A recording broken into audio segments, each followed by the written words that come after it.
আজ যে আমার 10 হয়েছে না, হেব্বি লাগছে রে, হেব্বি লাগছে রে, আমাকে আজ হেব্বি লাগছে রে।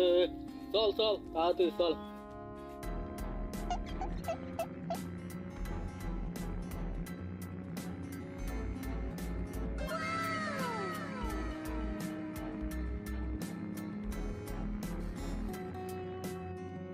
বউ, বউ, আজ তোমাকে পেয়ে না আমার 16 কলা পূরণ হলো। দেখো তো আমাদের বাসর ঘরটা কেমন সাজিয়েছি, বলো তো তোমার কি পছন্দ হয়েছে? হ্যাঁ গো, খুব পছন্দ হয়েছে। পছন্দ তো হবেই, দেখতে হবে কে সাজিয়েছে। শোনা বউ, চলো ঘুমিয়ে পড়ি, অনেক রাত হয়েছে।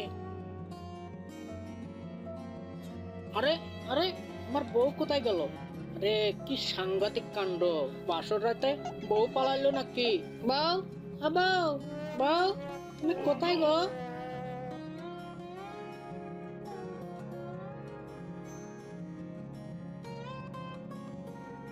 সর্বনাশা কাণ্ড, আমার বউ দেখি নারকেল গাছে ওঠে, নারকেল গাছ ধরে ঘুমিয়ে আছে। যেখানে আমার থাকার কথা সেখানে নারকেল গাছ। বউ আমার পাগল টাগল হইলো নাকি? মাইরি বউ, ও বউ, বউ, শুনছো? না, আমার ডাক্তার শুনতেছে না, ঢিল ছুটতে হবে। না, তাও কাজ হচ্ছে না। বউ তো দেখি আমার কুত্তার মতন নাক ডেকে ঘুমাচ্ছে। ঢিল দিয়ে কাজ হবে না, তা আমি বরং একটা গান করি। শোনা বউ গো, লক্ষ্মী বউ গো, নিচে নামে আসো। ও শোনা বউ, তোমাকে তিস্তা পার্কে ঘুরাবো, তবু নিচে নামে আসো গো। ও শোনা বউ গো। না, এতো কাজ হচ্ছে না, পেয়েছি একটা বুদ্ধি।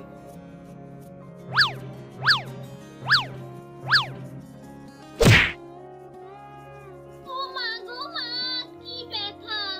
ও গো, আমি এখানে কেন গো? আমি তো ঘরে ছিলাম। এখানে আমি কি করে এলাম গো? আমার কি হয়েছে? কিছু হয়নি গো শোনা বউ।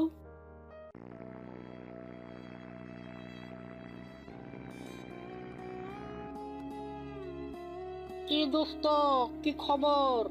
বাসর রাত কেমন কাটলো? আর বলিস না দোস্ত, বাসর রাতে মারাত্মক এক ঘটনা ঘটেছে মাইরি, যেটা দেখার পর আমার মাথা 450 ডিগ্রি ভোল্টেজের মতন ভঁ ভঁ করে ঘুরতেছে। কি বলিস দোস্ত, বল শুনি সেই কাহিনী। আরে দোস্ত, আমার বউ যে রাতে নারকেল গাছে ঘুমিয়েছিল। ও বলিস কি? নীল খাত তোর বউয়ের মাথার তার তো ছিঁড়া আছে। তা না হলে রাতের বেলা কেউ কি গাছে ঘুমায়? এখন তাহলে উপায়? তাহলে উপায় আছে একটাই, চিঙ্কু ডাক্তার। তাড়াতাড়ি ডাক্তার দেখাও তোর বউকে, তা না হলে তোর বউয়ের মাথার সব তার ছিঁড়ে যাবে। তখন নে হালুয়া।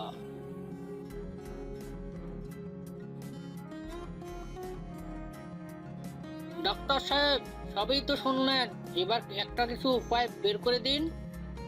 দেখ ভাগ্নে, হুট করে তো আমি আর কোনো উপায় দিতে পারছি না। তুই বরং তোর বউকে আজ রাতে আমার কাছে রেখে যা, দেখি কি করা যায় রাতে।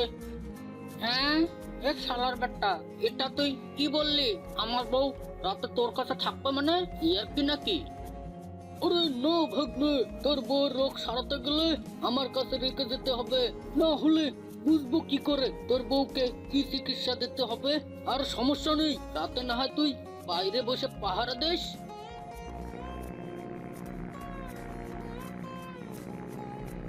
ভাগ্নে, যাও এবার তুই বাইরে গিয়ে বসে থাক, আমি দেখছি ব্যাপারটা।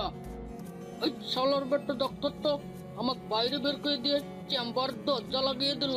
এই শালা যদি আমার বউয়ের কোনো ক্ষতি করে দেয় তখন কি হবে? তখন আমি কি করব? ও বাবা রে, ও মা রে, আমি গেলাম রে। আরে আরে, এ কি হলো রে? ডাক্তার বেটা এভাবে চিৎকার করলো কেন? দেখি তো। কি, আমার বউ নেই, ডাক্তারও নেই। হায় হায়, শালার বেটা ডাক্তার আমার বউটাকে নিয়ে পালিয়ে গেল নাকি? শালার বেটা ডাক্তার, তোকে পাই আমি একবার আগে। আরে হায় হায়, একে দেখছি মারাত্মক কাণ্ড। আর এদিকে ডক্টর সাহেব গাছে উল্টো হয়ে ঝুলে আছে, আর এদিকে আমার বউ গাছের ডোকায় ঘুমিয়ে আছে। এসব কি করে হলো? আরে ভাগ্নে, তুই আমার তাড়াতাড়ি বাঁধনটা খুলে দে। সব তোর বউয়ের দোষ। আমাকে বাঁচা ভাগ্নে, আমাকে বাঁচা। বাবা, এতক্ষণে বসলাম। কিরে ভাগ্নে, এখন তোর বউকে গাছ থেকে নামাবি কি করে? দেখি কি করা যায়। আমার লুতুপুতু বউ, ওগো শুনছো? রাগ করো না, অভিমান করিও না সোনা বউ। গাছ থেকে নিচে নেমে এসো। বউ, তুমি যা চাইবে তাই পাবে। বউ, তুমি নিচে নেমে এসো।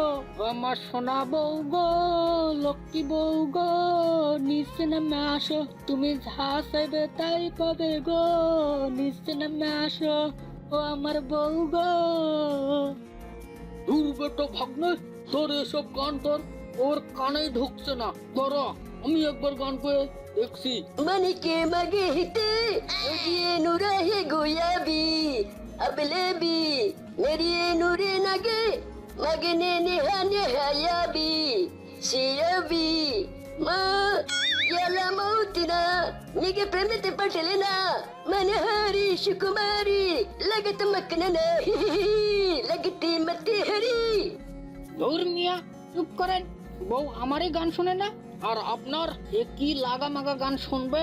এগুলো দিয়ে কোনো কাজ হবে না, বুঝছেন? এবার অন্য থেরাপি দিতে হবে।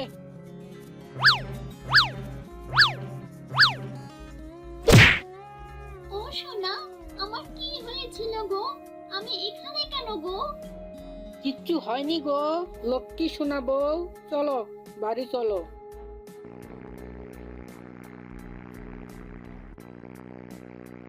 বানর দোস্ত রে, কোনো লাভ হলো না রে। শালা ডাক্তারও পাইলো না আমার বউকে ঠিক করতে। এ তো দেখছি মারাত্মক রোগ। মাইরি, শুন দোস্ত, এবার আমার মাথায় একটা জব্বর বুদ্ধি আসছে। তাই নাকি দোস্ত? বল বল, কি বুদ্ধি? শুন দোস্ত, তুই একটা লম্বা বাঁশ সুন্দর করে কেটে চেঁচে চোকা করে তোর শোবার ঘরে রেখে দিস। দেখবি সব ঠিক হয়ে যাবে। সত্যি বলছিস দোস্ত? তাহলে ঠিক আছে, আমি তাই করব। আরে শিয়াল মামা, তুমি এভাবে বাঁশ কেটে চোকা করছো কেন? শিকার ধরবে নাকি? শুধু শিকার না মামা, তার চাইতেও বড় কিছু শিকার করবো। ওগো, খাবার খাবে না? এসো, আমি খাবার রেডি করে রেখেছি। এ কি গো, ঘরে তুমি বাঁশ চোখা করে রাখলে কেন? শোনাবো গো, আজ রাতে বাসটা আমার আজ রাতে খুব কাজে লাগবে গো। চলো গো, তাড়াতাড়ি খেয়ে ঘুমিয়ে পড়ি। আরে আরে, একই দেখছি বউ আজ দেখি ঘরেই আছে, নারকেল গাছে ওঠেনি। মাইরি, আলা আলা দোস্ত, কি খবর? তুই এভাবে হাঁপাতে হাঁপাতে দৌড়ে এলে কেন? তোর বউ তোকে আবার পিটালো নাকি? দোস্ত রে দোস্ত, তোর চোকা বাসের এতই যে শক্তি, তা যদি আগে জানতাম তাহলে আমার বউ আর নারকেল গাছে ঘুমাতো না। তাই নাকি রে? বলেছিলাম না আমার বুদ্ধি তোর কাজে লাগবে।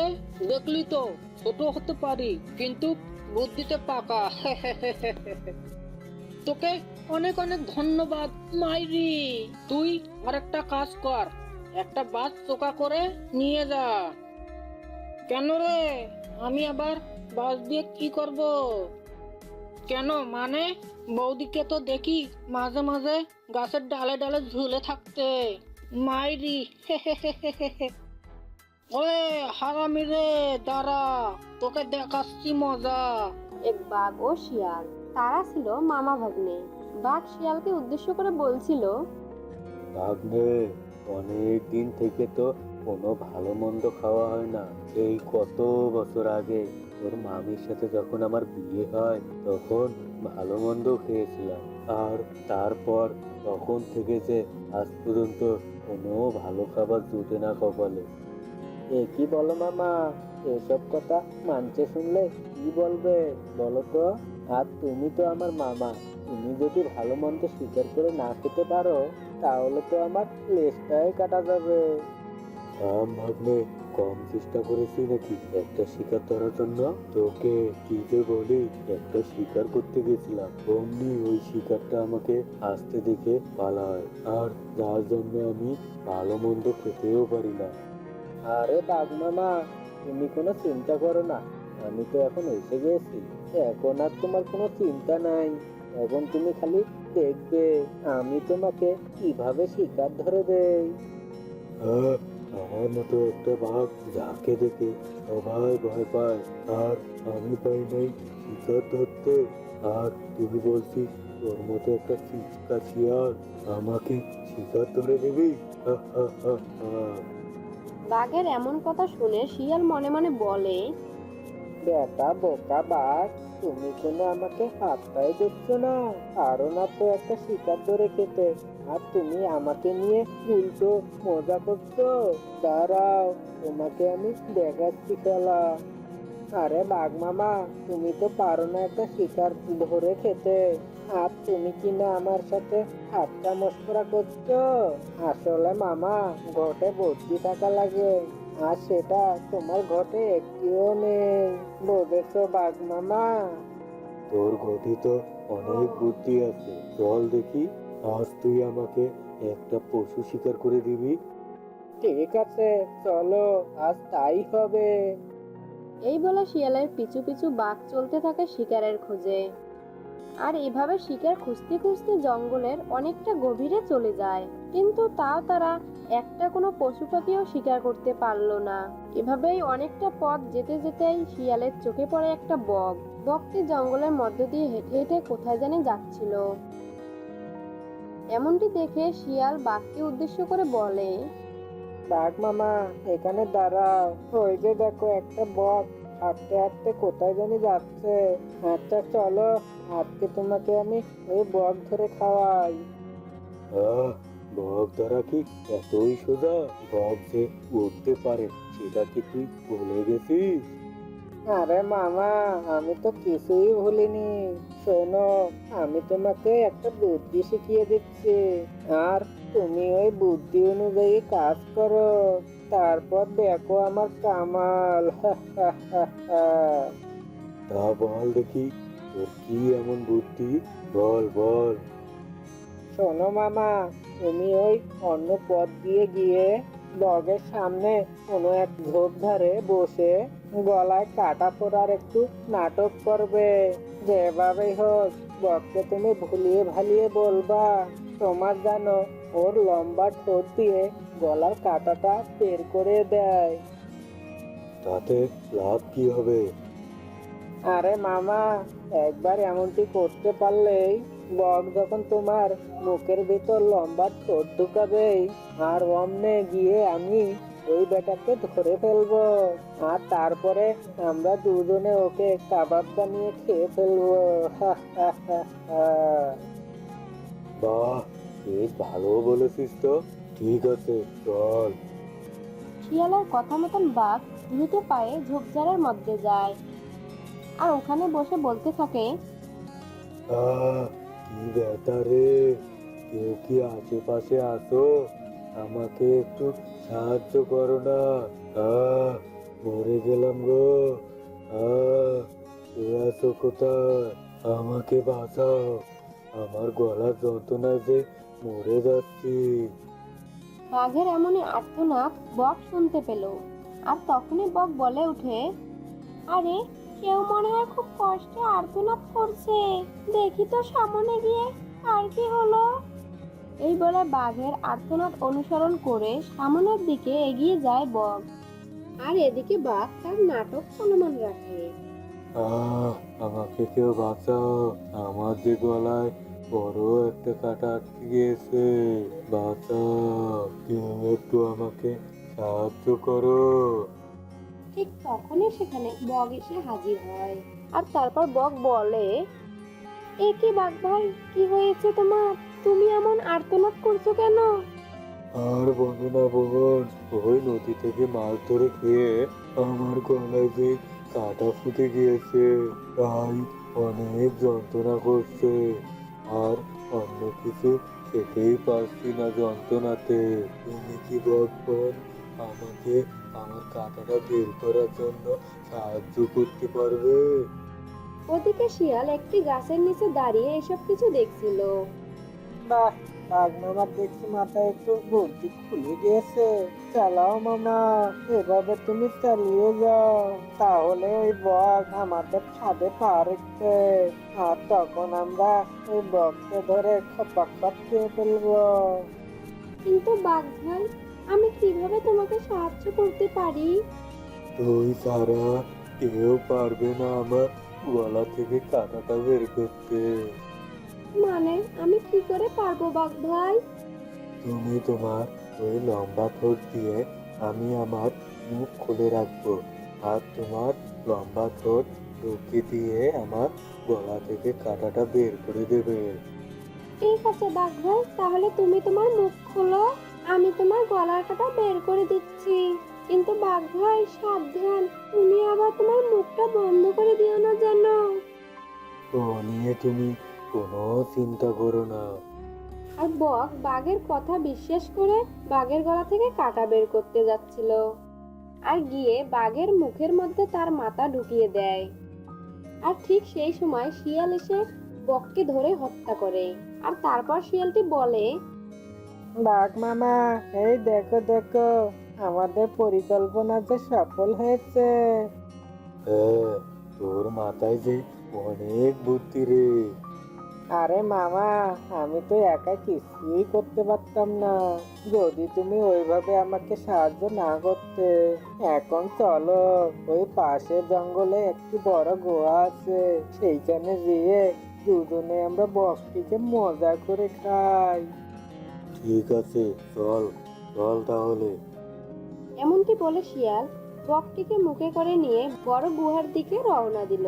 আর শিয়ালের পিছে পিছে বাঘটিও যেতে থাকে। কিছুক্ষণের মধ্যে শিয়াল ও বাঘ ওই গুহার সামনে চলে আসে। আর এসে ওই গুহার সামনে তারা দুজন দাঁড়িয়ে পড়ে। কি রে, এখানে দাঁড়িয়ে বললি কেন? দ্রুত চল, আমার যে আর ক্ষুধা একদমই সহ্য হচ্ছে না। এই দেখো দেখো বাঘ মামা, গোয়াটি দেখতে কত ভয়ঙ্কর লাগতেছে, আর আমার যে অনেক ভয় লাগতেছে বাঘ মামা। চলো আমরা ওই বকটাকে নিয়ে অন্য কোথাও যাই। আরে আরে, কি বলিস এসব? আমার থেকে ভয়ঙ্কর এই জঙ্গলে কেউ নাই। দ্রুত এই বকটিকে নিয়ে গুহার মধ্যে চল। ঠিক আছে বাঘ মামা, তাহলে চলো। এই বলে তারা গুহার মধ্যে প্রবেশ করে। আর গুহার ভিতরটা ছিল অনেক ভয়ঙ্কর। আর এমন ভয়ঙ্কর গুহা দেখে শিয়াল অনেক ভয় পেয়ে যায়। আর তখন বলে, আরে আরে বাঘ মামা, এ তো দেখো অনেক ভয়ঙ্কর গুহা। মামা, আমার যে অনেক ভয় করতেছে, এখানে মনে হয় কোনো দানব থাকে। চলো মামা, আমরা এখান থেকে পালাই। আরে ধুর, দানব টানব কোনো কিছুই হয় না। বকটাকে আমার কাছে দ্রুত দে। এমন সময় খুব ভয়ঙ্কর একটি শব্দ ভেসে আসে। আরে আরে, এটা কিসের আওয়াজ ছিল? মামা, ওই যে বলেছিলাম দানব, এটা মনে হয় কোনো দানবের শব্দ। আর ঠিক তখনই সেখানে দানবরূপী একটি খবিশ চলে আসে। আর এসে বলে, আমার গুহাতে কি তোরা? তোদের এত সাহস হলো কি করে যে তোরা আমার গুহাতে প্রবেশ করছিস? ওরে বাবা রে, এ তো দেখছি দানব। বাঘ মামা, পালাও পালাও। এই বলে বাঘ ও শিয়াল সেখান থেকে পালাতে থাকে। আর ঠিক তখনই খবিশ পিছন থেকে শিয়ালটিকে ধরে ফেলে। আর তারপর শিয়ালটিকে হত্যা করে খেতে থাকে।